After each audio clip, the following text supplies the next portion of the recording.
नमस्कार दोस्तों, कैसे हैं आप सब। स्वागत है आप सभी का एक बार फिर से। दोस्तों, बिहार के इस गांव में अपने नाग के लिए 500 साल से जिंदा है ये इच्छाधारी नागिन। ऐसा माना जाता है कि इच्छाधारी नाग और नागिन 1000 सालों तक भी इस धरती पर जीवित रहते हैं। उनकी मौत स्वाभाविक नहीं होती। यदि कोई उनको मार देता है तो अलग बात है, लेकिन इनकी उम्र बहुत ही ज्यादा होती है। दोस्तों, हर एक इच्छाधारी नागिन के पास उसकी नागमणि जरूर होती है। कहते हैं जब स्वाति नक्षत्र की पहली बारिश होती है तो उसकी पहली बूंद अगर कोबरा सांप के मुंह में चली जाए तो वो सांप अपने मुंह में नागमणि उत्पन्न करता है। जब एक सांप नागमणि पा लेता है तो उसमें कई सारी शक्तियां आ जाती हैं, जैसे कि नाग का मनुष्य रूप धारण करना, मनचाही जगह पर पलक झपकते ही पहुंच जाना, अपना आकार कितना भी बड़ा कर देना और कितना भी छोटा हो जाना, ये सभी शक्तियां उसके पास आ जाती हैं। ऐसे में एक सच्ची घटना आज हम आपको बताने वाले हैं, जो कि बिहार के दरभंगा के एक गांव में घटित हुई, जो कि जंगल के बिल्कुल करीब बसा हुआ है। इसी गांव में अक्षय और अजय नाम के 2 व्यक्ति रहते थे। दोनों के बीच काफी अच्छी दोस्ती थी और दिन के समय दोनों ही बकरियों को चराने के लिए जंगल में जाया करते थे।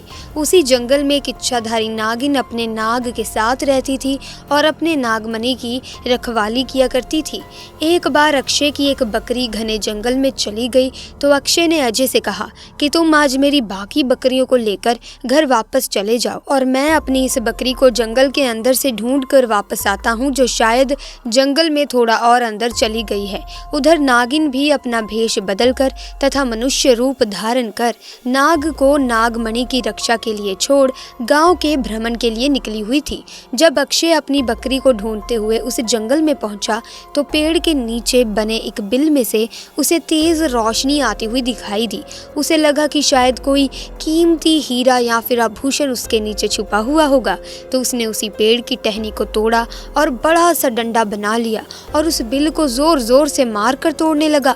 उस बिल को तोड़ते समय अक्षय बहुत तेजी से डंडे से वार कर रहा था, जिसमें से 2 चोट नाग के बिल के अंदर मौजूद नाग पर लग गई और नाग ने उसी समय अपना दम तोड़ दिया। जब अक्षय ने मरे हुए नाग को देखा और उसके पास तेज चमकती हुई मणि को देखा तो वो समझ गया कि वो चमकती हुई चीज और कुछ नहीं बल्कि एक नागमणि है।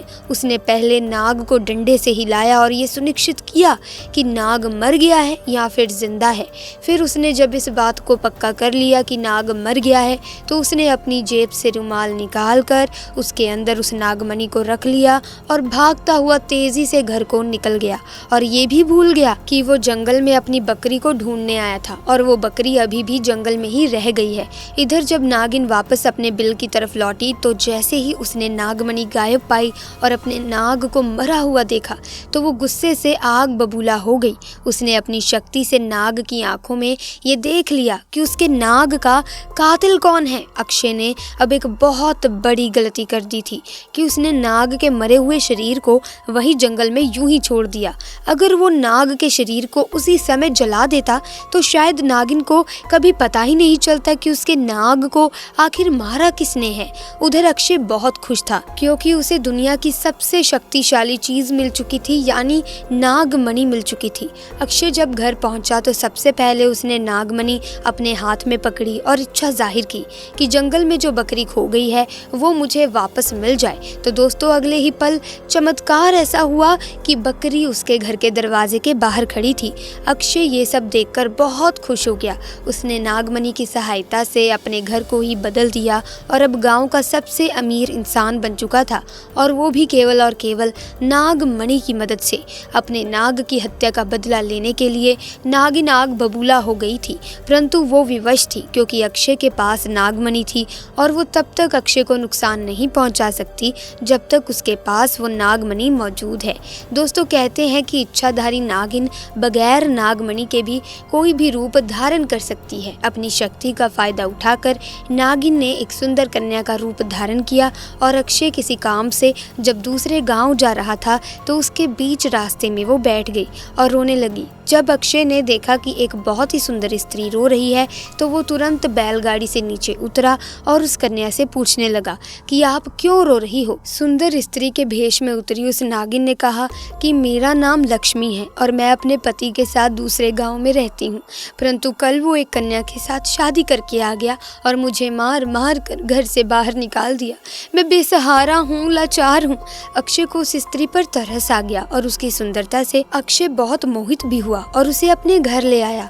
धीरे धीरे नागिन और अक्षय के बीच में दोस्ती शुरू हो गई और ये दोस्ती इतनी गहरी होती चली गई कि अक्षय को पता ही नहीं चला कि कब वो उस स्त्री के प्यार में फंस चुका था। एक दिन अक्षय और लक्ष्मी यानी कि वो नागिन दोनों घूमने के लिए गए और एक जगह एकांत पाकर लक्ष्मी ने अक्षय से पूछा, तुम्हारे गले में ये चमकती हुई चीज क्या है? तो अक्षय ने बोला, अरे कुछ नहीं, साधारण सा आभूषण है, मुझे बहुत अच्छा लगता है इसलिए मैं इसे गले में पहन लेता हूँ। दोस्तों, ये वही आभूषण था जिसे आप और हम नागमणि के नाम से जानते हैं। जब लक्ष्मी बोली कि क्या तुम मुझे ये आभूषण कुछ समय के लिए दे सकते हो, क्योंकि मुझे इसकी चमक बहुत अच्छी लगी है, मैं इसे पहन कर देखना चाहती हूँ कि आखिर ये मेरे गले में कैसा लगता है। इस पर अक्षय चिल्लाते हुए बोला, नहीं, मैं तुम्हें ये नहीं दे सकता हूँ, इसके बदले तुम कुछ और मांग लो, मैं तुम्हें दे दूंगा। इस पर लक्ष्मी एकदम से गुस्सा होकर बोली, अक्षय, तुम तो कहते थे कि तुम मुझसे बहुत प्यार करते हो, अपनी जान से भी ज्यादा प्यार करते हो, और मैंने बस एक तुम्हारे गले का ये छोटा सा आभूषण ही तो मांगा है और तुम इस चीज को मुझे देने से मना कर रहे हो। मुझ पर गुस्सा क्यों कर रहे हो? रहने दो, मैं जानती हूँ तुम्हारे लिए क्या ज्यादा मायने रखता है। दोस्तों, फिर अक्षय ने ना चाहते हुए भी वो आभूषण लक्ष्मी को दे दिया और लक्ष्मी को देते हुए ये बोला कि ठीक है, कुछ समय के लिए तुम इसे पहन सकती हो, परंतु ध्यान से। लक्ष्मी के हाथ में जैसे ही वो नागमणि आई, लक्ष्मी का रूप एकदम से बदलने लगा। केवल एक पल में ही वो लक्ष्मी एक सुंदर कन्या से एक भयानक नागिन के रूप में परिवर्तित हो गई। उसका चेहरा बिल्कुल नाग सा हो गया और उसने कई बार अक्षय को डसा और डस कर उसे मार दिया। नागिन का इंतकाम पूरा हो चुका था, उसने अपने नाग का बदला ले लिया था। दोस्तों, तब से ये नागिन इस गांव में अपने नाग के लिए 500 साल से आज भी जिंदा है। इसके बाद से वहाँ कुछ ऐसी घटनाएं सुनने में आई हैं जिसे सुनकर हर कोई हैरान है। वहाँ के स्थानीय लोगों का कहना है कि उन्होंने एक नागिन को महादेव की पूजा करते देखा है और इसके बाद अचानक वो नागिन कहाँ गायब हो जाती है किसी को नहीं मालूम। जब इस बारे में गांव के मंदिर के पुजारी जी से बात की गई तो मंदिर के पुजारी का कहना है कि अपने नाग की मौत के बाद से ही नागिन भयंकर रूप धारण करके अपने नाग को ढूंढ रही है और जिस तरह से पिछले 500 सालों से महादेव की पूजा करती थी, आज भी वही करती आ रही है। नागिन इस मंदिर में आती है और भगवान शिव से अपनी आराधना कर बिना किसी को नुकसान पहुंचाए चली जाती है। आज भी लोग कहते हैं कि तकरीबन 500 साल से ये नागिन इस मंदिर में आ रही है। तो दोस्तों, कभी भी एक नागिन के नाग को मारना नहीं चाहिए और साथ ही नागिन के नागमणि को तो भूल कर भी छूना नहीं चाहिए, अन्यथा वो नागिन 7 जन्मों तक उस व्यक्ति का पीछा नहीं छोड़ती। दोस्तों, जो नागमणि होती है उसकी रोशनी बहुत तेज होती है और इसका प्रकाश कई किलोमीटर दूर से भी दिख सकता है, परंतु दोस्तों, एक इच्छाधारी नागिन अपने नागमणि को हमेशा लोगों की नजरों से छुपा कर रखती है, लेकिन जब कोई उससे उसकी नागमणि को छीन लेता है तो नागिन का गुस्सा 7वें आसमान पर होता है। ऐसे में दोस्तों, आपको ये घटना कैसी लगी? अगर अच्छी लगी तो वीडियो को लाइक करें, शेयर करें और चैनल को सब्सक्राइब करके बेल आइकन को प्रेस कर दें ताकि नए वीडियोस की अपडेट आपको मिलती रहे। मिलेंगे जल्द ही नई वीडियो में नई घटना के साथ, तब तक के लिए आपका बहुत बहुत धन्यवाद।